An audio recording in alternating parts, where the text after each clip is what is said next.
कि क्या है अपना संविधान और क्यों है ये इतना महान। अपने भारत देश का संविधान एक फंडामेंटल लॉ है जो देश को चलाने, सरकार के अलग अलग डिपार्टमेंट के फ्रेमवर्क, काम करने और देशवासियों के अधिकारों का प्रोटेक्शन करने के लिए बनाए गए कानूनों का डिटेल में ब्यौरा देता है। ये कहना एकदम सही होगा कि संविधान हमारे देश का सुप्रीम लॉ है जो कॉन्स्टिट्यूएंट असेंबली से 26 नवंबर 1949 को पास हुआ और 26 जनवरी 1950 को इफेक्टिव हुआ और इसका कस्टोडियल है हमारा सुप्रीम कोर्ट। ये तो बात हो गई कि संविधान क्या है। अब आपको थोड़ा फ्लैशबैक में ले चलते हैं जब पहली बार अपने संविधान को बनाने के बारे में सोचना हमने शुरू किया था। साल था 1934 का। आजादी की लड़ाई के दौरान जब लगने लगा कि अब हमारा मुल्क भारत अंग्रेजों से आजाद हो जाएगा, तब इस बात की चर्चा होने लगी कि आजाद भारत होगा कैसा और इसको किस तरह से चलाया जाएगा। तब तक ब्रिटिश शासन के तहत ही पूरा देश चलता था और वो लगातार अपने फायदे के कानून बनाकर भारतीय लोगों पर जुल्म ढा रही थी।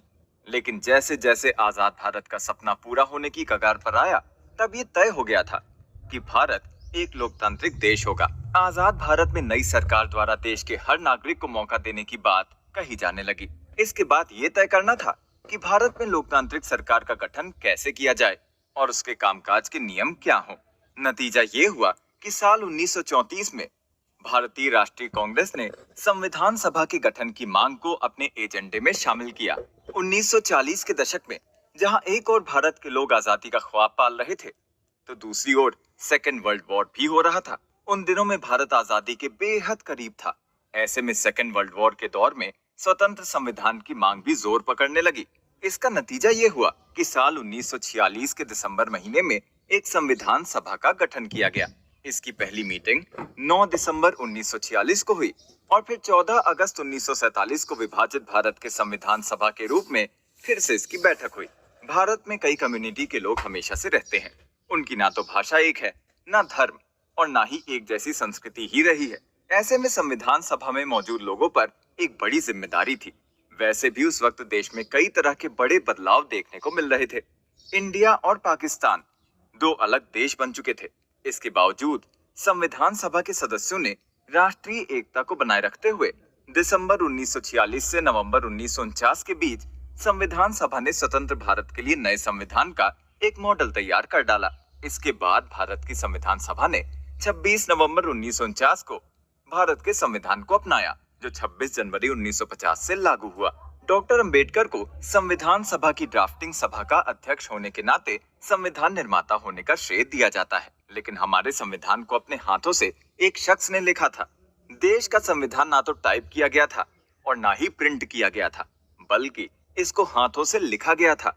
इसको लिखने वाले कोई और नहीं बल्कि उत्तर प्रदेश के मशहूर कैलीग्राफिस्ट प्रेम बिहारी नारायण रायजादा थे, जिन्होंने दुनिया का सबसे बड़ा संविधान अपने हाथों से लिखा था। भारत का संविधान हिंदी और इंग्लिश भाषा में लिखा गया। प्रेम बिहारी वही शख्स हैं जिन्होंने अपने हाथों से इंग्लिश में संविधान की मूल कॉपी यानी कि पांडुलिपि लिखी।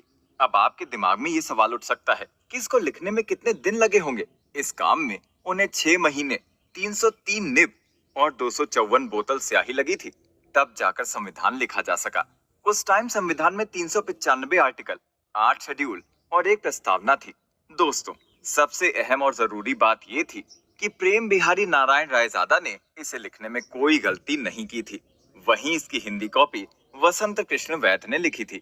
इतना ही नहीं, हमारा संविधान न केवल हाथ से लिखा गया है बल्कि शांति निकेतन के चित्रकारों ने इसके कवर से लेकर हर पन्ने को भी अपने अंदाज में ही सुंदर बनाया। इसको अपने हाथों से शांति निकेतन के नंदलाल बोस और उनकी टीम ने सजाया था। इन कलाकृतियों के सहारे भारत के इतिहास को समेटने की पूरी कोशिश की गई है।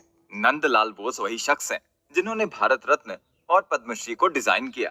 इसी वजह से भारतीय संविधान की अंग्रेजी में लिखी पांडुलिपि और उसका हिंदी अनुवाद संसद की लाइब्रेरी में 2 विशेष बक्सों में आज भी महफूज है। कांच से बने इन पारदर्शी मगर सील बंद बक्सों में नाइट्रोजन भरी है, जो पांडुलिपि के कागज को खराब नहीं होने देती। ये दोनों बॉक्स खास तौर पर कैलिफोर्निया की एक स्पेशल कंपनी के द्वारा तैयार किए गए थे। बाबा साहेब भीमराव अंबेडकर ने संविधान को लेकर जो भी सपने पाले थे, उनको असली शक्ल कैलीग्राफिस्ट प्रेम बिहारी नारायण रायजादा ने कागज पर उतारी थी। उस वक्त के पीएम जवाहरलाल नेहरू ने खुद इस काम के लिए प्रेम बिहारी नारायण रायजादा को चुना था। इतना ही नहीं, पीएन नेहरू ने उनसे खास रिक्वेस्ट भी की थी कि वो भारतीय संविधान को अपने हाथों से लिखें। प्रेम बिहारी ने इसे फौरन मान लिया था। हालांकि उन्होंने इस काम के लिए 1 रुपए की फीस तक नहीं ली थी, लेकिन उन्होंने पीएम के सामने एक शर्त जरूर रखती थी। इस शर्त का जिक्र आज भी कई किताबों में देखने को मिल जाता है। प्रेम बिहारी नारायण रायजादा ने बस यही कहा था कि एक पैसा भी नहीं, मेरे पास भगवान की दया से सब कुछ है और मैं अपनी जिंदगी में खुश हूँ। पर मेरी एक शर्त है कि इसके हर एक पन्ने पर मैं अपना नाम और आखिरी पन्ने पर अपना और दादाजी का नाम लिखूंगा। दोस्तों, इस तरह से भारत का संविधान हमारे बीच आया। हालांकि जब संविधान पर फर्स्ट सिग्नेचर की बात आई तो इसमें सबसे पहला साइन डॉक्टर राजेंद्र प्रसाद का होना था, क्योंकि वो उस वक्त उसके अध्यक्ष थे। लेकिन वो देर से पहुंचे। जवाहरलाल नेहरू पहले पहुंचे और पहले नंबर पर ही हस्ताक्षर कर दिए। हालांकि नेहरू के साइन के ऊपर में बची छोटी सी जगह पर राजेंद्र प्रसाद के हस्ताक्षर कर दिए गए। संविधान की मूल कॉपी 22 इंच लंबी और 16 इंच चौड़ी और चमड़े की काली जिल्द में है। इतना ही नहीं, इस पर सोने की खूबसूरत कारीगरी भी की गई है। संविधान जिस कागज पर लिखा गया है वो पार्चमेंट कागज के नाम से दुनिया में अपनी खास पहचान रखता है। इसको उस वक्त खास तौर पर इंग्लैंड के बर्मिंघम शहर से मंगवाया गया था। विश्व का सबसे बड़ा लिखित संविधान भारत का संविधान है। संविधान के निर्माण पर कुल 64 लाख रुपए का खर्च आया था। अगले एपिसोड में हम आपको संविधान के संशोधन यानी करेक्शन पर रोशनी डालेंगे और जानेंगे कि आखिर क्यों संविधान संशोधन की जरूरत भारत जैसे देश को पड़ी। भगवान कृष्ण गीता में एक ज्ञान दे गए हैं कि जो आज है जरूरी नहीं है कि वो कल भी वैसा ही रहे, यानी कि परिवर्तन ही संसार का नियम है और ये नियम संविधान में भी लागू होता है। इसलिए इसे भी समय के साथ बदला जाता रहा है, जिसे हम सब संविधान संशोधन या इंग्लिश में कॉन्स्टिट्यूशनल अमेंडमेंट कहते हैं। आजादी के दौर में तब के समाज और रीति रिवाजों के हिसाब से भारत का संविधान लिखा गया था, लेकिन बदलते वक्त के साथ साथ इसमें संशोधन भी हुए हैं और होते जा रहे हैं। अगर आप फ्लैशबैक में जाएं तो कॉन्स्टिट्यूएंट असेंबली में पंडित नेहरू की उस बात को याद करिए जिसमें उन्होंने कहा था कि बदलती आवश्यकताओं के अनुसार भविष्य में संविधान में संशोधन की जरूरत हो सकती है, क्योंकि कोई भी संविधान आने वाली पीढ़ियों को बांध नहीं सकता। हालांकि हम इस संविधान को इतना ठोस और स्थायी बनाना चाहते हैं जितना कि हम बना सकते हैं, फिर भी संविधान में कोई स्थायित्व नहीं है। भारतीय संविधान की कॉन्स्टिट्यूशनल अमेंडमेंट प्रोसेस को बताते हुए केसी वेयर ने ठीक ही कहा है कि संविधान में संशोधन फ्लेक्सिबिलिटी और हार्डनेस के बीच एक अच्छा बैलेंस बनाता है। भारतीय संविधान की एक प्रसिद्ध विद्वान ग्रैनविले ऑस्टिन ने कहा कि संशोधन की प्रक्रिया को संविधान ने सबसे चतुराई से ग्रहण कर उसके पहलुओं को अपने आप ही साबित कर दिया है। इसका मतलब ये है कि संविधान में जो बातें कही गई हैं, उसे बदला जा सकता है। इतना ही नहीं, इससे कई बातों को हटाया भी जा सकता है। इसके साथ उसमें कुछ बातों को जोड़ा जा सकता है। यानी जब देश का संविधान लिखा जा रहा था तभी संविधान संशोधन को लेकर तय कर लिया गया था कि इसमें बदलाव हो सकते हैं। लेजिस्लेटिव असेंबली में किसी विधेयक में परिवर्तन, सुधार अथवा उसे निर्दोष बनाने की प्रक्रिया को संशोधन कहा जाता है। संविधान में संशोधन समय समय पर होते रहते हैं, लेकिन संविधान की प्रस्तावना यानी कि प्रीफेस में केवल एक बार संशोधन हुआ। इंदिरा गांधी ने साल 1976 में 42वें संविधान संशोधन अधिनियम 1976 के द्वारा प्रस्तावना में समाजवाद, पंथ निरपेक्ष और राष्ट्र की अखंडता इन 3 शब्दों को शामिल किया। पहले प्रस्तावना के बारे में हम आपको बताते हैं। हमने आपको बताया है कि भारत का संविधान लिखित संविधान है। इसकी शुरुआत प्रस्तावना से हुई है। संविधान को जानने से पहले समझिए आखिर प्रस्तावना है क्या और इसे उद्देशिका यानी कि प्रिएम्बल भी क्यों बोला जाता है। इसका मतलब होता है कि भारतीय संविधान के जो मूल आदर्श हैं, उन्हें प्रस्तावना के माध्यम से संविधान में इंटीग्रेट किया गया। इन आदर्शों को प्रस्तावना में लिखे शब्दों के द्वारा बताया गया है। संविधान सभा द्वारा संविधान का निर्माण किया गया था। संविधान सभा में जवाहरलाल नेहरू ने 13 दिसंबर 1946 को एक प्रिएम्बल पेश किया, जिसमें कहा गया था कि किस प्रकार का संविधान तैयार किया जाना है। इसी प्रिएम्बल से जुड़ा हुआ जो प्रस्ताव था वो संविधान निर्माण की प्रस्तावना के रूप में संविधान में शामिल किया गया। इसी कारण प्रस्तावना को प्रिएम्बल के नाम से भी जाना जाता है। भारतीय संविधान में प्रस्तावना को कुछ हद तक अमेरिका के संविधान से लिया गया है, जबकि इसकी लैंग्वेज ऑस्ट्रेलिया के संविधान से ली गई है। प्रस्तावना की स्टार्टिंग हम भारत के लोग से शुरू होती है और 26 नवंबर 1949 अंगीकृत पर खत्म होती है। संशोधन से पहले प्रस्तावना में बेसिकली तीन इंपॉर्टेंट वर्ड्स थे, सॉवरेन, डेमोक्रेटिक और रिपब्लिक। इसके बाद 42वें संशोधन में बदलाव करके सोशलिस्ट, सेकुलर शब्द भी जोड़ दिए गए। उस वक्त के कानून मंत्री HR गोखले ने इस संशोधन को PM इंदिरा गांधी के नेतृत्व में पेश किया था। संविधान की प्रस्तावना को संविधान की कुंजी के तौर पर देखा जाता है। वहीं प्रस्तावना के अकॉर्डिंग संविधान के अधीन समस्त शक्तियों का फोकस भारत के लोग ही हैं। साल 2015 में सूचना एवं प्रसारण मंत्रालय ने अपने एक ऐड में संविधान की संशोधित प्रस्तावना की जगह एक पुरानी प्रति का इस्तेमाल किया था, जिसमें सोशलिस्ट और सेकुलर शब्द नहीं थे। इसके बाद काफी कंट्रोवर्सी देखने को मिली। तब उस वक्त के कानून मंत्री रविशंकर प्रसाद ने इस पर सफाई दी थी कि ये शब्द इमरजेंसी के दौरान प्रस्तावना में जोड़े गए थे। इस पर बहस करने में अब क्या दिक्कत है? हमने देश के सामने मूल प्रस्तावना की प्रति पेश की है। वक्त के हिसाब से जैसे जैसे दुनिया आगे बढ़ रही है, वैसे वैसे भारत में भी कई तरह के बदलाव आए हैं और इसका असर संविधान पर भी देखने को मिला है। दरअसल संविधान में संशोधन संविधान के ही आर्टिकल 368 के अंतर्गत हो सकता है। अब सवाल ये है कि आर्टिकल 368 में क्या कहा गया है? चलिए देते हैं इस सवाल का जवाब। आर्टिकल 368 एक पार्लियामेंट को संविधान में संशोधन करने के अधिकार देता है।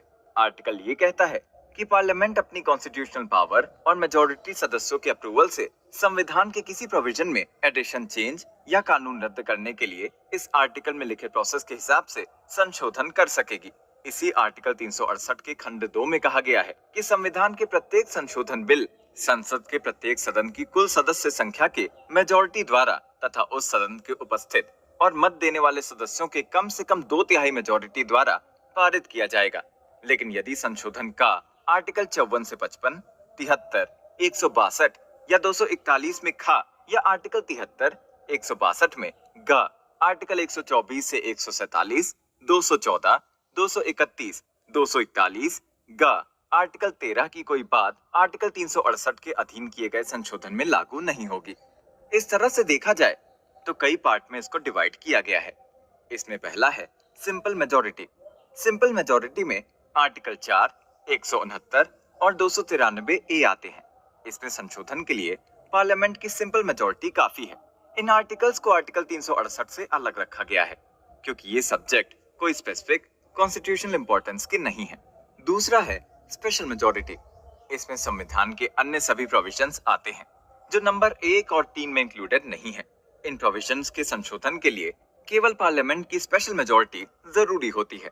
ये स्टेट्स के मौजूद और वोट करने वाले मेंबर्स की 2/3 मेजॉरिटी से होता है।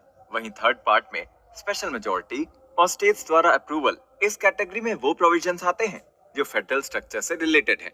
इन प्रोविजंस के संशोधन के लिए सबसे डिफिकल्ट प्रोसेस अपनाया गया है।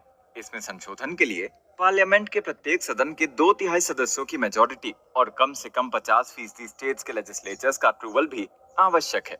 इसके द्वारा किए जाने वाले संशोधन के सब्जेक्ट राष्ट्रपति का निर्वाचन यानी आर्टिकल 54, राष्ट्रपति इलेक्शन की कार्य पद्धति आर्टिकल 55, संघ की कार्यपालिका शक्ति का विस्तार, राज्यों की कार्यपालिका शक्ति का विस्तार, केंद्र शासित क्षेत्रों के लिए उच्च न्यायालय, संघीय न्यायपालिका, राज्यों के उच्च न्यायालय, संघ एवं राज्यों में विधायी संबंध, 7वीं अनुसूची का कोई विषय, संसद में रिप्रेजेंटेशन ऑफ स्टेट्स, संविधान संशोधन की प्रक्रिया से संबंधित प्रोविजंस शामिल हैं।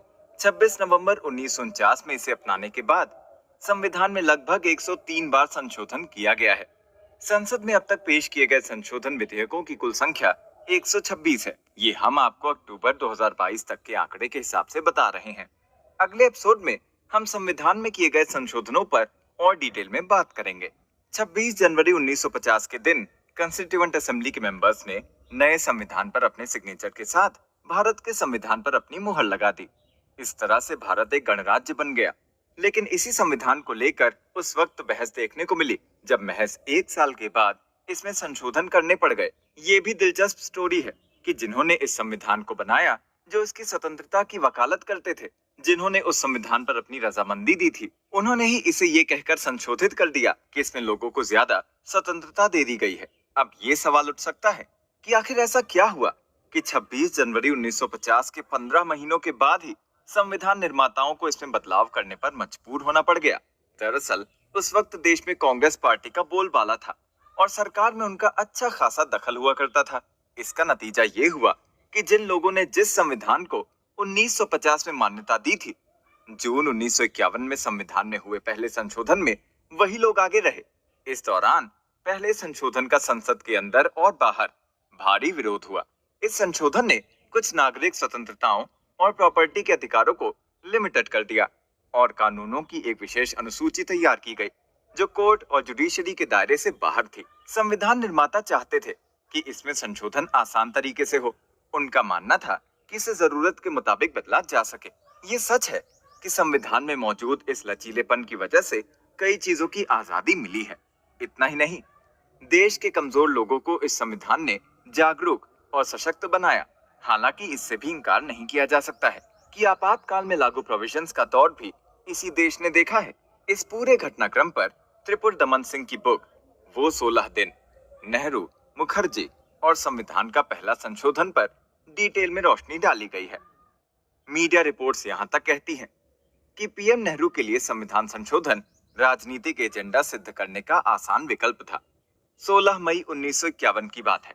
पार्लियामेंट में संविधान प्रथम संशोधन विधेयक प्रस्तुत करते हुए जवाहरलाल नेहरू ने जो बातें रखी थी, उसको सुनकर पार्लियामेंट में मौजूद ऑपोजिशन भी काफी हैरान हो गया था। पीएम जवाहरलाल नेहरू काफी जोश में थे और बोले कि हमने जो महान संविधान बनाया उसे बाद में वकीलों ने किसी प्रकार से बंधक बना लिया है।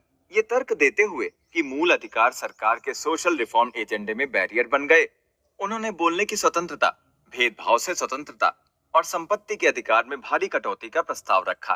दैनिक जागरण में छपी रिपोर्ट में कहा गया है कि उस वक्त प्रधानमंत्री नेहरू के साथ साथ सरकार और कांग्रेस पार्टी के साथ कई चीजें उम्मीद के मुताबिक नहीं हो रही थी। इतना ही नहीं, फरवरी 1950 तक नेहरू और उनकी सरकार को कई अलग अलग राजनीतिक विचारधाराओं की मार झेलनी पड़ रही थी।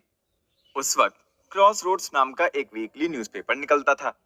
ये न्यूज़पेपर उस वक्त कांग्रेस और सरकार की नींद उड़ाने के लिए काफी था, क्योंकि ये लगातार कांग्रेस पार्टी के खिलाफ आर्टिकल पब्लिश कर रहा था। ये न्यूज़पेपर पूरी तरह से वामपंथी ट्रैक पर चल रहा था। इसने नागरिक स्वतंत्रता को लेकर प्रतिबद्धता के मामले में कांग्रेस के दोहरे रवैये पर सवाल उठाते हुए लताड़ लगाई। अगर आप थोड़ा और फ्लैशबैक में जाएंगे तो समझ में आ जाएगा कि आखिर क्यों ये न्यूज़पेपर उस वक्त कांग्रेस के खिलाफ लगातार खबरें दिखा रहा था। थोड़ा पीछे जाएं तो सालेम जेल में हिरासत में रखे गए 22 कम्युनिस्टों को पुलिस ने गोली मार दिया था। इसी को लेकर क्रॉस रोड्स न्यूज़पेपर के तेवर इतने सख्त हो गए थे और उसने मद्रास सरकार पर अपनी भड़ास जमकर निकाली थी। इसका नतीजा ये हुआ कि क्रॉस रोड्स को बैन कर दिया गया था। दूसरी तरफ एक और न्यूज़पेपर उस वक्त सरकार के खिलाफ नजर आ रहा था। राष्ट्रीय स्वयंसेवक संघ की वीकली मैगजीन ऑर्गेनाइजर ने भी नेहरू सरकार को अपने निशाने पर ले लिया था। त्रिपुर दमन Singh 16 stormy days the story of the first amendment of the Indian constitution किताब में लिखा है कि पंडित जवाहरलाल नेहरू को लगा कि ऑर्गेनाइजर न केवल लियाकत अली खान के साथ उनके रिश्तों को बिगाड़ रहा है, बल्कि जन भावनाओं को भी भड़का रहा है। इस सब को देखते हुए सरकार ने ऑर्गेनाइजर पर प्री सेंसरशिप लगा दिया। इसके माध्यम से सरकार ने ऑर्गेनाइजर पर पाकिस्तान को लेकर ऐसी कोई भी न्यूज या विचार पब्लिश करने पर बैन लगा दिया था जिसकी आधिकारिक सूत्रों से पुष्टि ना हुई हो। ऑर्गेनाइजर के लंबे समय तक संपादक रहे के.आर. मलकानी ने कहा था कि औपचारिक सूत्रों की आड़ लेकर लोकतंत्र में प्रेस पर शिकंजा कसने से कांग्रेस के हित तो सध जाएंगे, लेकिन इससे लोकतंत्र में नागरिक स्वतंत्रता का दमन ही होगा। कोई भी सरकार धूर्त चापलूसों से घिरे रहने के बजाय स्वतंत्र सोच रखने वाले नागरिकों की आलोचना से कहीं अधिक सीख सकती है। वरिष्ठ अधिवक्ता हली एस नरीमन त्रिपुर दमन सिंह की बुक के बारे में लिखते हैं, डीप रिसर्च के बाद लिखी इस बुक को अवश्य पढ़ा जाना चाहिए, क्योंकि ये भारत के कॉन्स्टिट्यूशनल हिस्ट्री को लेकर मौजूद गौरवान्वित और अतिशयोक्तिपूर्ण अवधारणाओं को बदल कर रख देगी। इसके पन्नों को पलटते हुए हमें केंद्र में अत्यधिक मेजॉरिटेरियन गवर्नेंस के फायदों को और उसके कुछ खतरों को भी बेहतर ढंग से समझने में मदद मिलती है। पहले संशोधन पर 16 दिनों तक बहस हुई थी और ये संशोधन भारतीय संविधान को अपनाए जाने के बमुश्किल तकरीबन 16 महीने बाद ही किया गया था। भारतीय संविधान में पहला संशोधन कांग्रेस पार्टी के सदस्यों के दबदबे और अंतरिम प्रधानमंत्री जवाहरलाल नेहरू की अगुवाई वाली इंटरिम गवर्नमेंट की तरफ से किया गया था। हालांकि इस दौरान बहस में कोई ऑपोजिशन पार्टी शामिल नहीं थी। अब सवाल उठता है कि ये संशोधन थे क्या? इसमें ये संशोधन सार्वजनिक व्यवस्था, किसी अपराध के लिए उकसाना और किसी बाहरी देश के साथ मैत्रीपूर्ण संबंध जैसे सब्जेक्ट पर थे। उस वक्त के प्रधानमंत्री जवाहरलाल नेहरू ने 10 मई 1951 को संसद के सामने रखा था और फिर 18 जून 1951 को संसद द्वारा पास भी कर दिया गया। इसके तहत मौलिक अधिकारों में कुछ परिवर्तन किए गए और भाषण तथा अभिव्यक्ति की आजादी का अधिकार आम आदमी को दिया गया। तब राज्यसभा अस्तित्व में नहीं थी। उस वक्त की मीडिया रिपोर्ट्स बताती हैं कि संविधान लागू होने के 1 साल के अंदर इसमें संशोधन करने का बड़ा कारण था सुप्रीम कोर्ट और हाई कोर्ट के फैसलों की एक सीरीज, जिन्होंने पब्लिक सेफ्टी लॉज, प्रेस से जुड़े कानूनों और क्रिमिनल लॉज के उन प्रोविजंस को खारिज कर दिया था जिन्हें बोलने की स्वतंत्रता के कॉन्स्टिट्यूशनल राइट के साथ असंगत माना गया था। न्यूज क्लिक की रिपोर्ट में कहा गया है कि नेहरू ने जो भी उस वक्त किया हो, लेकिन तब के पॉलिटिकल पार्टीज के लीडर्स को इस बात का डर था कि कहीं ऐसा ना हो कि ये संशोधन इंडियन पीनल कोड कंट्रोवर्शियल 124 ए यानी देशद्रोह और धारा 153 ए यानी समूहों के बीच शत्रुता को बढ़ावा देना जैसी उन धाराओं को बहाल कर दें, जिनका इस्तेमाल ब्रिटिश कॉलोनियल ऑफिशियल्स की ओर से इंडियन नेशनलिस्ट पर राजद्रोह का मुकदमा चलाने के लिए किया जाता था। इसके जरिए सार्वजनिक सुरक्षा कानूनों के उस मॉडल को रिवाइव किया जाएगा जो ब्रिटिश काल में किया जाता था। उस वक्त ब्रिटिश आजाद भारत की सोच रखने वालों की आवाज को दबाने में इसका इस्तेमाल करते थे। भारत के इतिहास में 2 ऐसी घटनाएं हैं जो आधी रात को हुई हैं, लेकिन उनकी याद आज तक ताजा है। पहली वो रात जब 15 अगस्त 1947 को देश आजाद हुआ था, जबकि दूसरी 25 जून 1975 को, जब देश में इमरजेंसी लगी थी, जिसे शायद ही भुलाया जा सके। अब आपके दिमाग में ये सवाल आ सकता है कि 25 जून 1975 की आधी रात को क्या हुआ था, जिसको आज भी याद रखा जाता है। हालांकि दोनों घटनाओं में जमीन आसमान का फर्क है। एक ने आजादी की खुशी दी थी तो दूसरी ने इमरजेंसी का जख्म। 25 जून 1975 की आधी रात को लागू हुई इमरजेंसी ने उस वक्त की सरकार पर कई तरह के सवाल खड़े किए। हालांकि इमरजेंसी अचानक से लागू हुई थी, इसको लेकर लोगों में अलग अलग राय है। इंदिरा गांधी सरकार द्वारा इमरजेंसी को सही बताते हुए संविधान पर किया गया 42वां संशोधन उतना ही विवादित था जितना उनका लिया गया इमरजेंसी का फैसला। दरअसल इमरजेंसी लगने के फौरन बाद ही 42वां संविधान संशोधन किया गया था। विश्व के सबसे बड़े और लिखित इंडियन कॉन्स्टिट्यूशन में सभी लोगों को इक्वल राइट्स और सभी लोगों के लिए प्रॉपर रिस्पेक्ट देने की बात कही गई है। इसी संविधान के आर्टिकल 368 के तहत हमारी पार्लियामेंट को संविधान में संशोधन करने की पावर भी दी गई है। 26 जनवरी 1950 को संविधान के लागू होने के बाद से अब तक 100 से ज्यादा संविधान संशोधन किए गए हैं। इन सभी संशोधनों में एक संशोधन ऐसा भी हुआ जिसको लेकर खूब हाय तौबा मची। इतना ही नहीं, ये आरोप लगाए जाते हैं कि इसने इंडियन रिपब्लिक की आत्मा पर हमला करने का प्रयास किया। ये 42वां संशोधन एकमात्र ऐसा संशोधन था जिसमें संविधान की प्रस्तावना में बदलाव किया गया। हालांकि जहां तक इमरजेंसी की बात है तो उस वक्त इंदिरा गांधी के बेटे संजय गांधी पर भी काफी सवाल उठता है। अब सवाल है कि इमरजेंसी के दौरान इस संशोधन में क्या क्या हुआ। दरअसल इस संशोधन के सहारे जुडिशरी में सभी महत्वपूर्ण पावर्स छीनकर पार्लियामेंट के हवाले कर दी गई। इतना ही नहीं, इस संशोधन में सबसे अहम चीज ये थी कि पार्लियामेंट के फैसले को कोर्ट में चुनौती नहीं दी जा सकती थी। साथ ही एमपीज एवं सदस्यता को भी कोर्ट में चुनौती नहीं दी जा सकती थी। किसी विवाद की स्थिति में उनकी सदस्यता पर फैसले लेने का अधिकार पार्लियामेंट की चयन समिति और राष्ट्रपति को दे दिया गया। दरअसल पार्लियामेंट के टेन्योर को 5 सालों के बजाय 6 साल का कर दिया गया। मामला यहीं पर खत्म नहीं हुआ, बल्कि संविधान में संशोधन कर सोशलिज्म, सेक्युलरिज्म और इंटेग्रिटी जैसे वर्ड्स को जोड़ा गया। हालांकि संशोधन में इन्वायरमेंट को लेकर भी बात की गई ताकि इसका कोई हल निकाला जा सके, लेकिन संविधान विशेषज्ञों ने इस पर कुछ और ही कहा। उनको लगता था कि इन्वायरमेंट को लेकर जो बातें संविधान संशोधन में कही गई वो शायद केवल हवा हवाई थी। और उस वक्त की प्रधानमंत्री इंदिरा गांधी ने 42वें संशोधन के सहारे अपना पॉलिटिकल माइलेज बढ़ाने की कोशिश की। द प्रिंट हिंदी की एक रिपोर्ट में बीएचयू में प्रोफेसर और लंदन से कानून में पीएचडी किए सीएम जरीवाला की बातें जो उन्होंने 42वें संशोधन पर की बताई गई हैं।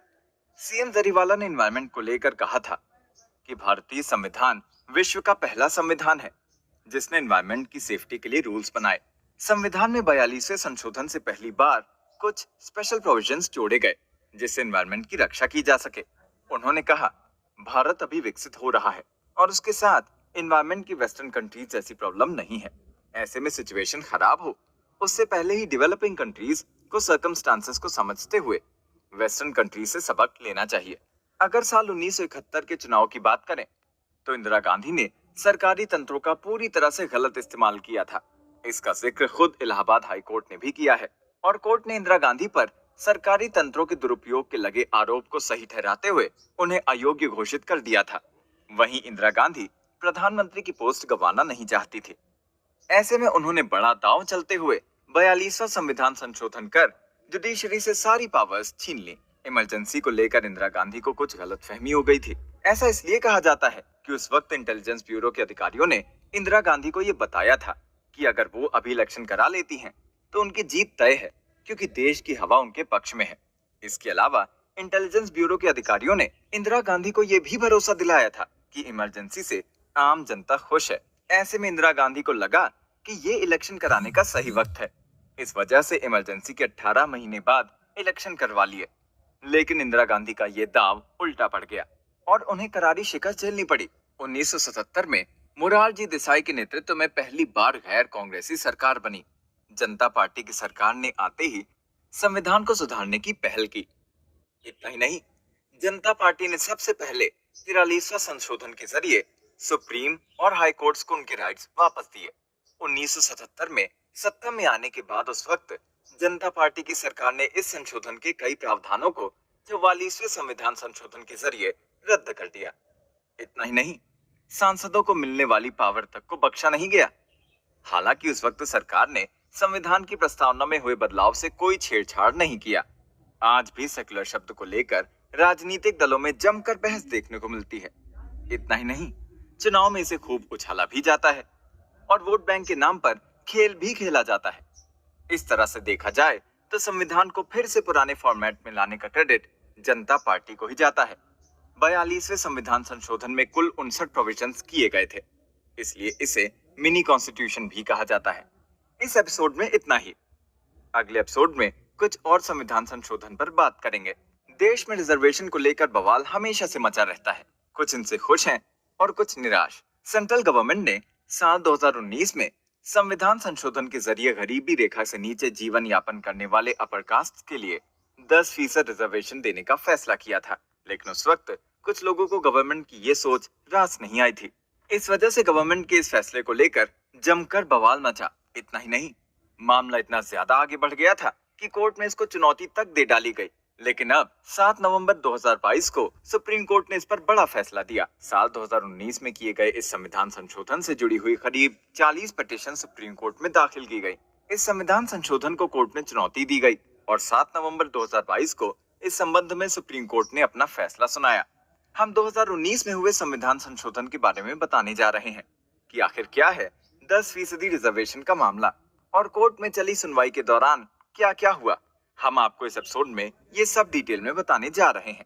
सबसे पहले तो आपको ये जानना बेहद जरूरी है कि आखिर मामला क्या है।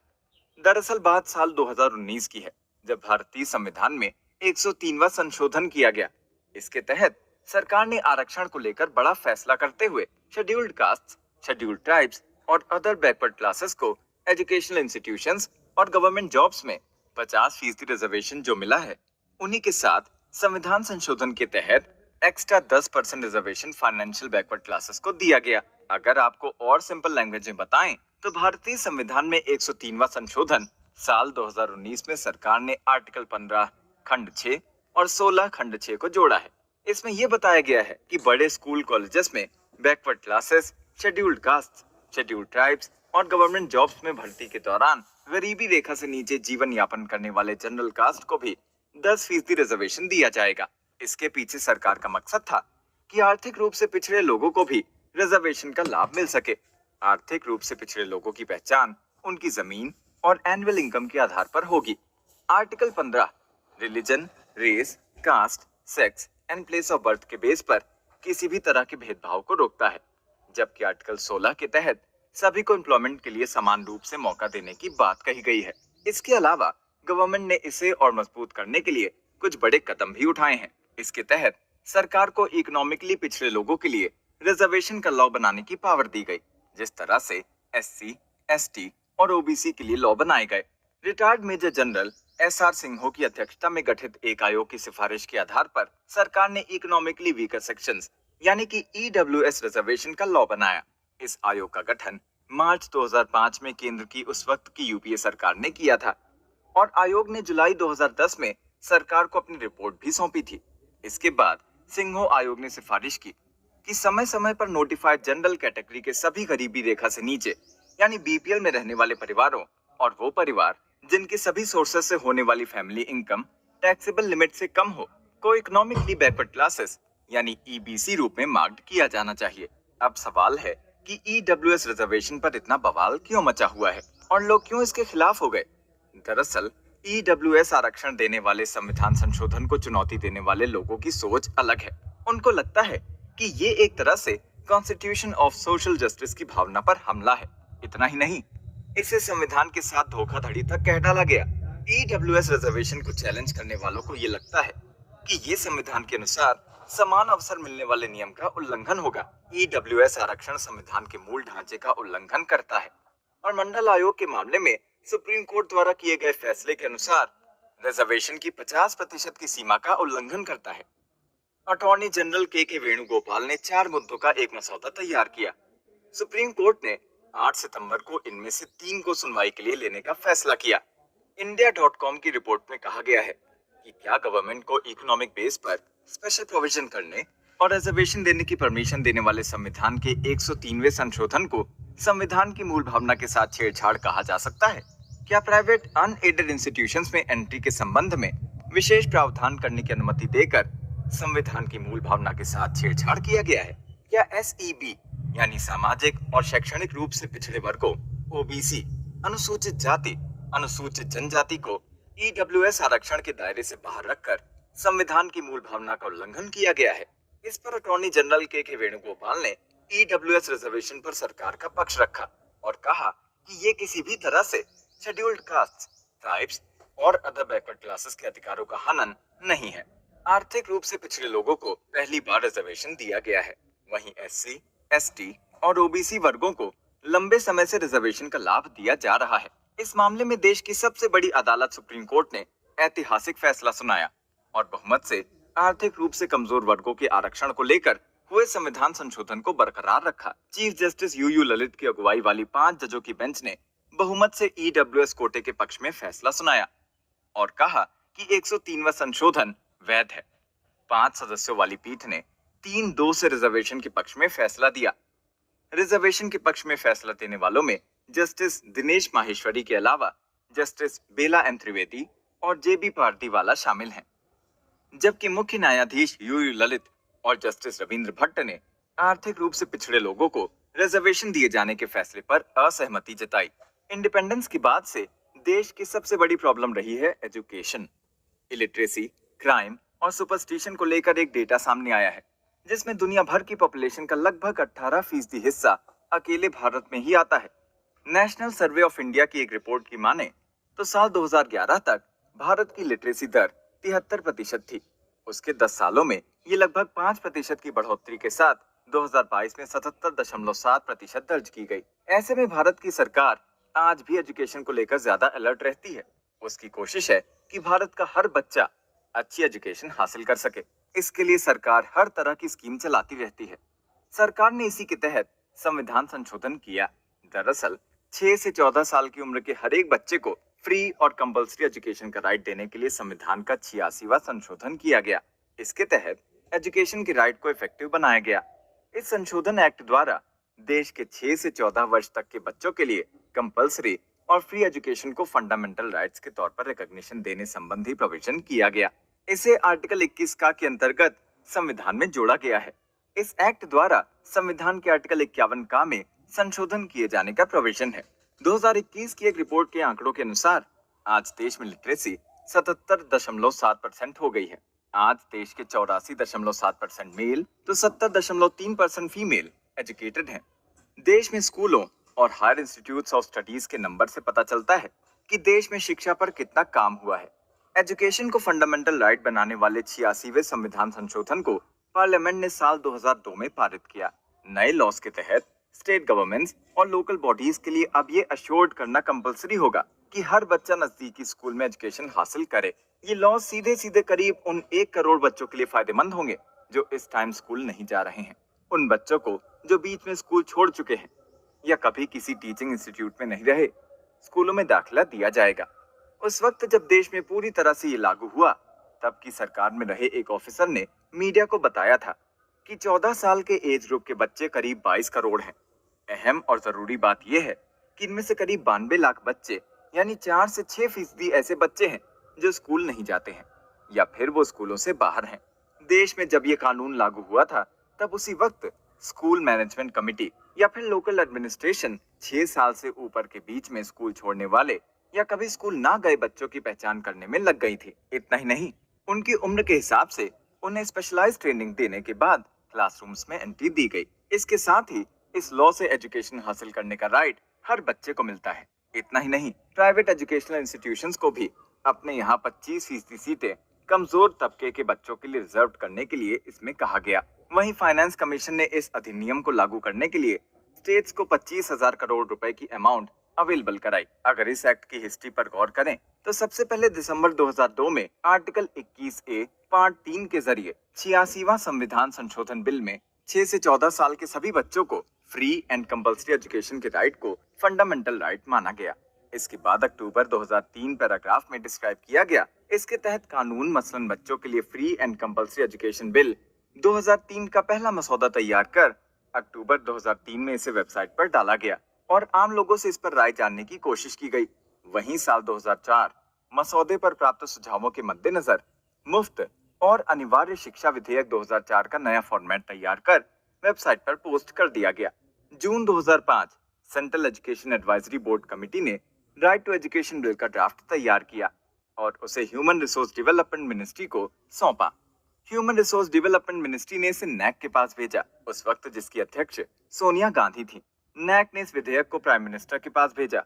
इसके बाद 14 जुलाई 2006 फाइनेंस कमेटी और प्लानिंग कमीशन ने बिल को फंड के अभाव के चलते नामंजूर कर दिया और एक मॉडल बिल तैयार कर आवश्यक व्यवस्था करने के लिए राज्यों को भेजा। 19 जुलाई 2006 CACL, SAFI, NAFRI और कैब ने ILP तथा अन्य संगठनों को योजना बनाने, बैठक करने तथा संसद की कार्यवाही के प्रभाव पर विचार करने व आगे की रणनीति तय करने और जिला तथा ग्राम स्तर पर उठाए जाने वाले कदमों पर विचार के लिए इनविटेशन दिया।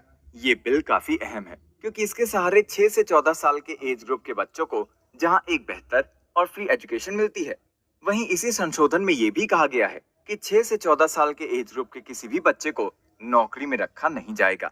इससे देश के एजुकेशन सेक्टर में एक अलग माहौल पैदा होता है। इसके अलावा गरीब हो या अमीर, सबको अच्छी एजुकेशन मिले, सरकार की यही कोशिश रही है। बिल में सभी बच्चों को मैंडेटरी रूप से इनिशियल से सेकेंडरी स्कूल तक की एजुकेशन देने पर जोर दिया गया है और इस एज कैटेगरी के बच्चों को एजुकेशन देने से उनके फ्यूचर का बेस तैयार हो सकेगा। Right to free and compulsory education यानी RTE कानून 2009 का पास होना भारत के बच्चों के लिए एक बेहद खास पल माना जाएगा। इस एपिसोड में इतना ही। भारत का संविधान आज हमारे बीच है तो उसकी सबसे बड़ी वजह डॉक्टर आम्बेडकर है। डॉक्टर भीमराव आम्बेडकर ने इस संविधान को बनाया था और ये बताना चाहा था कि आने वाला भारत कैसा होगा।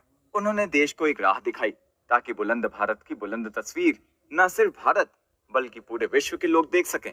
एक ऐसा भारत जिसमें हंसी खुशी के साथ सभी लोग रह सकें। उनकी इस सोच का नतीजा था कि आज भारत विश्व में अपनी अलग पहचान बना चुका है।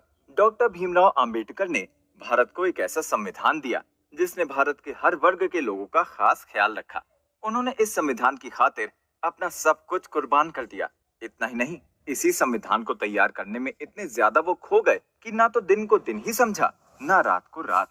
लेकिन ऐसा वक्त भी आया जब वो उसी संविधान को अपने हाथों से खत्म करने के बारे में सोचने लगे।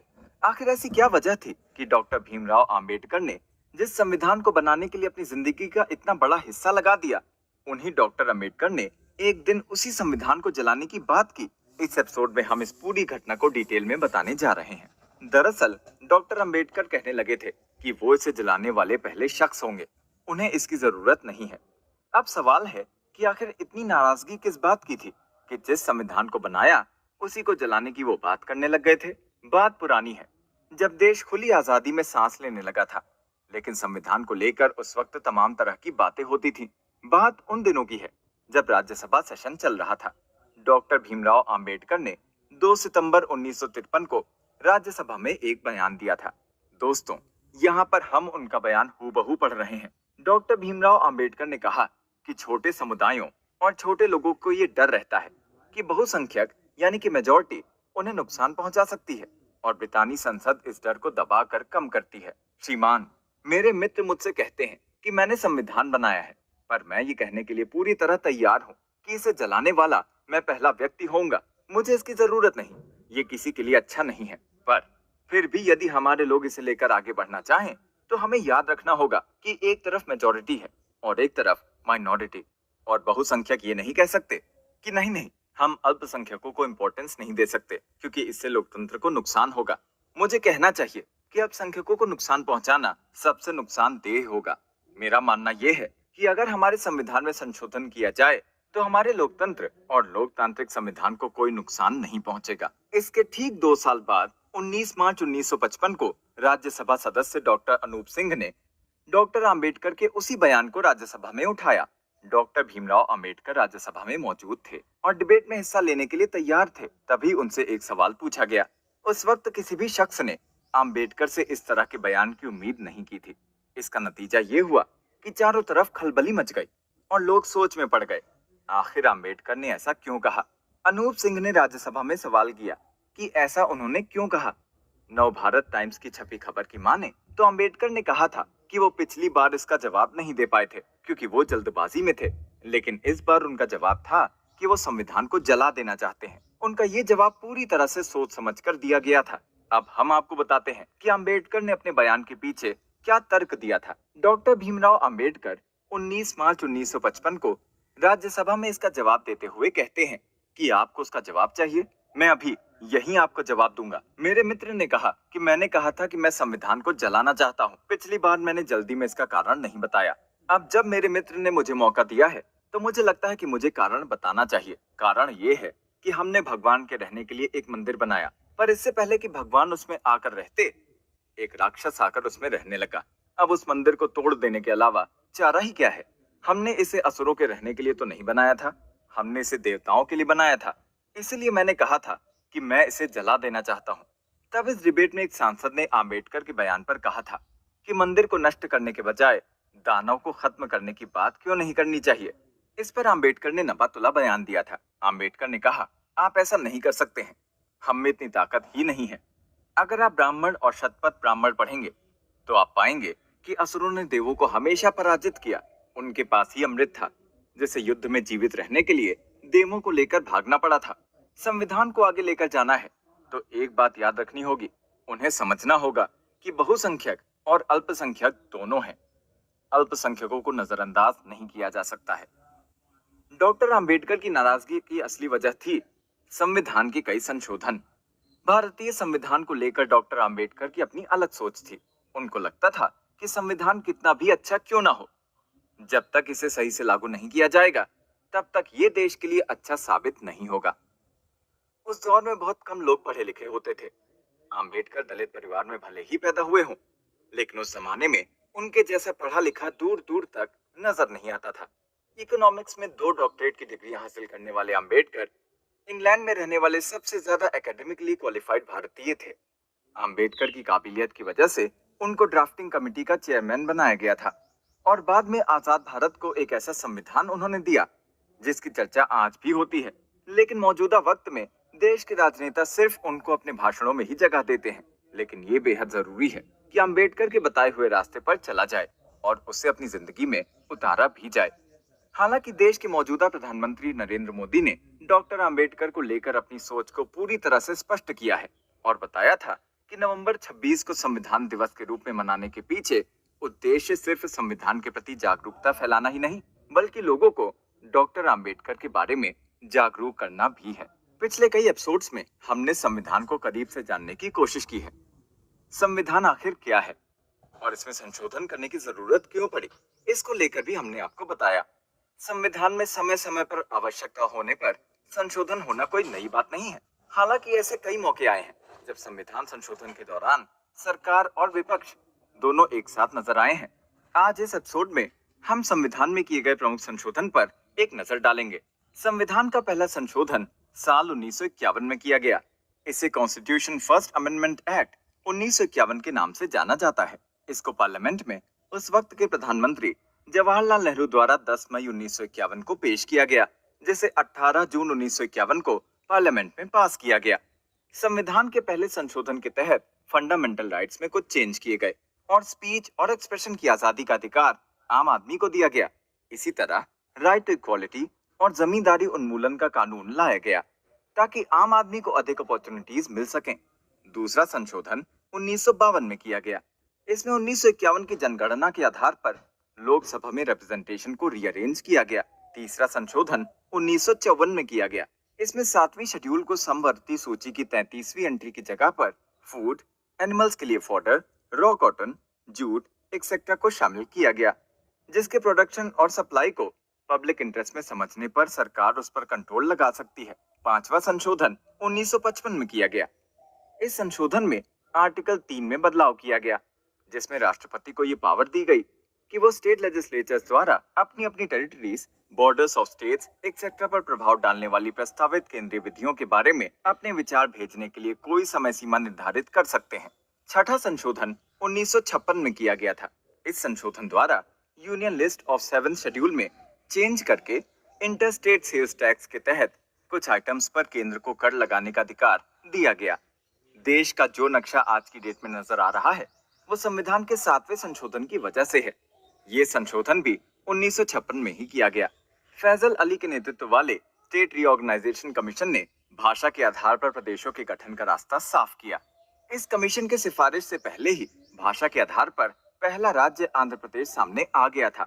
हालांकि मीडिया रिपोर्ट्स की माने तो इससे पहले धार कमीशन और जेवीपी कमेटी भाषा के आधार पर राज्यों का बंटवारा किए जाने के पक्ष में नहीं थी, परंतु आंध्र प्रदेश के मॉडल को देखते हुए फैजल अली कमीशन ने भाषा के आधार पर प्रदेशों के गठन की सिफारिश की तथा इस सिफारिश के आधार पर संविधान में संशोधन किया गया तथा आर्टिकल 1, 3, 80, 81, 82, 131, 153, 158, 168, 170, 171, 216, 217, 220, 222, 224, 230, 231 व 232 संशोधित किए गए ताकि राज्यों के गठन में इन पैराग्राफ्स के तहत आने वाली रुकावटों को दूर किया जा सके। भारत के संविधान का 8वां संशोधन, जिसे ऑफिशियली संविधान का 8वां संशोधन एक्ट 1959 के रूप में जाना जाता है, इसमें शेड्यूल्ड कास्ट और शेड्यूल्ड ट्राइब्स के लिए सीटों के रिजर्वेशन की ड्यूरेशन और एंग्लो के रिप्रेजेंटेशन की ड्यूरेशन बढ़ाने के लिए संविधान के आर्टिकल 334 में संशोधन किया गया। 9वां संशोधन 1960 में किया गया। इसमें संविधान की प्रथम अनुसूची में परिवर्तन करके भारत और पाकिस्तान के बीच 1958 की संधि की शर्तों के अनुसार बेरूबारी, खुलना एक्सेट्रा क्षेत्र पाकिस्तान को दे दिए गए। 1961 में 10वां संशोधन किया गया। इसके अंतर्गत भूतपूर्व पुर्तगाली इंटरजोन्स दादर और नागर हवेली को भारत में शामिल कर उन्हें यूनियन टेरिटरी का दर्जा दे दिया गया। 11वां संशोधन 1962 में किया गया। इसके तहत वाइस प्रेसिडेंट के इलेक्शन के प्रोविजंस में चेंज करके दोनों सदनों के जॉइंट सेशन को बुलाया गया। साथ ही ये भी निर्धारित किया गया कि निर्वाचक मंडल में पद की रिक्तता के आधार पर प्रेसिडेंट या वाइस प्रेसिडेंट के इलेक्शन को चैलेंज नहीं दिया जा सकता। 12वां संशोधन 1962 में किया गया। इसके अंतर्गत संविधान की प्रथम अनुसूची में संशोधन कर गोवा, दमन एवं दीव को भारत में यूनियन टेरिटरी के रूप में शामिल कर लिया गया। 1962 में ही 13वां संशोधन भी किया गया और नागालैंड को स्टेट का दर्जा मिल गया। इसके अगले साल यानी कि 1963 में 14वां संशोधन किया गया। इसके द्वारा केंद्र शासित प्रदेश के रूप में पुदुचेरी को भारत में शामिल किया गया। साथ ही इसके द्वारा हिमाचल प्रदेश, मणिपुर, त्रिपुरा, गोवा, दमन और दीव तथा पुदुचेरी केंद्र शासित प्रदेशों में लेजिस्लेचर और काउंसिल ऑफ मिनिस्टर्स की स्थापना की गई। 15वां संशोधन 1963 में किया गया था। इसमें हाई कोर्ट के जजेस की सेवा मुक्ति की एज 60 से बढ़ाकर 62 साल कर दी गई तथा रिटायर्ड जजेस की हाई कोर्ट में नियुक्ति से रिलेटेड प्रोविजन भी बनाए गए। 16वां संशोधन 1963 में किया गया। इसके द्वारा देश के संप्रभुता एवं अखंडता के हित में मूल अधिकारों पर कुछ प्रतिबंध लगाने के प्रावधान रखे गए। साथ ही 30वीं अनुसूची में भी परिवर्तन कर शपथ ग्रहण के अंतर्गत मैं भारत की स्वतंत्रता एवं अखंडता को बनाए रखूंगा जोड़ा गया। 17वां संशोधन 1964 में किया गया। इसमें प्रॉपर्टी के राइट्स में और भी संशोधन करते हुए some other land reform provisions को 9वीं अनुसूची में रखा गया, जिनकी वैलिडिटी टेस्ट सुप्रीम कोर्ट द्वारा नहीं की जा सकती थी। 18वां संशोधन 1966 में किया गया। इसके तहत पंजाब की लिंग्विस्टिक बेसिस पर रिस्ट्रक्चरिंग की गई तथा पंजाबी लिंग्विस्ट क्षेत्र को पंजाब एवं हिंदी भाषी क्षेत्र को हरियाणा के रूप में गठित किया गया। पर्वतीय क्षेत्र हिमाचल प्रदेश को दिया गया तथा चंडीगढ़ को केंद्र शासित प्रदेश बनाया गया। 19वां संशोधन 1966 में किया गया। इसके तहत इलेक्शन कमीशन के अधिकारों में परिवर्तन किए गए एवं हाई कोर्ट्स को चुनाव याचिकाएं सुनने का अधिकार दिया गया। 20वां संशोधन 1966 में ही किया गया। इसके तहत इरेगुलरिटी के बेसिस पर नियुक्त कुछ डिस्ट्रिक्ट जजेस की नियुक्ति को वैलिडिटी दी गई। 21वां संशोधन 1967 में किया गया। इसमें सिंधी लैंग्वेज को संविधान की 8वीं अनुसूची के अंतर्गत 15वीं लैंग्वेज के रूप में जगह दी गई। 1969 में 22वां संशोधन किया गया। असम से अलग करके एक नया राज्य मेघालय बनाया गया। 23वां संशोधन भी 1969 में ही किया गया था। इसके तहत लेजिस्लेचर्स में शेड्यूल्ड कास्ट और शेड्यूल्ड ट्राइब्स के रिजर्वेशन एवं एंग्लो भारतीय कम्युनिटी के लोगों का नॉमिनेशन और 10 वर्षों के लिए बढ़ाने का फैसला किया गया। 24वां संशोधन 1971 में हुआ। इसमें संसद की इस शक्ति को स्पष्ट किया गया कि वो संशोधन के किसी भी भाग को, जिसमें भाग 3 के अंतर्गत आने वाले ओरिजिनल राइट्स भी हैं, संशोधित कर सकती है। साथ ही ये भी निर्धारित किया गया कि संशोधन संबंधी बिल जब दोनों सदनों से पारित होकर प्रेसिडेंट के समक्ष जाएंगे तो इस पर प्रेसिडेंट द्वारा प्रॉपर्टी दिया जाना बाध्यकारी होगा। आजादी के बाद से देश में कई तरह के बदलाव देखने को मिलते ही रहे हैं। चाहे देश में किसी भी पार्टी की सरकार रहे, लेकिन उसका मकसद भारत को आगे बढ़ाने का ही होता है। देश के हित में सरकारें फैसला लेती हैं, कानून बनाती हैं और उसमें बदलाव करती हैं ताकि आम लोगों का विश्वास बना रहे। आजादी के बाद से देश में कई संवैधानिक बदलाव हुए हैं। आज हम मोदी सरकार के उन फैसलों पर बात करेंगे जो जनता से जुड़े हुए रहे हैं। साल 2014 के बाद जब देश में मोदी सरकार आई, तब से आम लोगों को राहत देने के लिए कई तरह के कदम उठाए गए हैं। इतना ही नहीं, उसने कई ऐसे कानून भी बनाए जिसका स्वागत हर कोई करता है। ट्रिपल तलाक के खिलाफ कानून आया तो मुस्लिम महिलाओं ने दिल खोलकर मोदी सरकार की तारीफ की। हालांकि शुरुआत में इस कानून के खिलाफ कुछ लोगों ने सरकार के खिलाफ मोर्चा जरूर खोला था, लेकिन मोदी सरकार के इस कानून से मुस्लिम महिलाओं की जिंदगी में काफी बदलाव आया है। कानून बनने के 2 साल बाद जो डेटा निकलकर सामने आ रहे हैं, उसके मुताबिक ट्रिपल तलाक कानून के बाद मुस्लिम समुदाय में ट्रिपल तलाक के मामलों में लगभग 80% की कमी दर्ज हुई है। इसी तरह से मोदी सरकार ने संविधान संशोधन भी किया है, जिसमें कई अहम बदलाव किए गए हैं। संविधान संशोधन वास्तव में कानून बनाने का एक प्रोसेस है, जिसके जरिए पार्लियामेंट द्वारा संविधान के किसी भी हिस्से में बदलाव, चेंज या कैंसिलेशन कर कानून बनाने का रास्ता खोला जाता है। भारतीय संविधान में कोई भी संशोधन करने के लिए अपनाई जाने वाली प्रक्रिया संविधान के भाग 20 में मेंशन्ड पैराग्राफ 368 में निर्धारित की गई है। किसी भी संशोधन विधेयक को संसद के प्रत्येक सदन द्वारा अपनी कुल सदस्यता के 2/3 बहुमत से पारित कराने की जरूरत होती है। अगर देखा जाए तो संसद में 126 संशोधन विधेयक पेश किए जा चुके हैं। इनमें से 105 संशोधित होकर अधिनियम बन गए हैं। इसके अलावा भारत का संविधान पहली बार साल 1950 में लागू किया गया था और तभी ये सबके सामने आया। 10 अगस्त 2021 तक भारतीय संविधान के 105 संशोधन दर्ज किए गए हैं।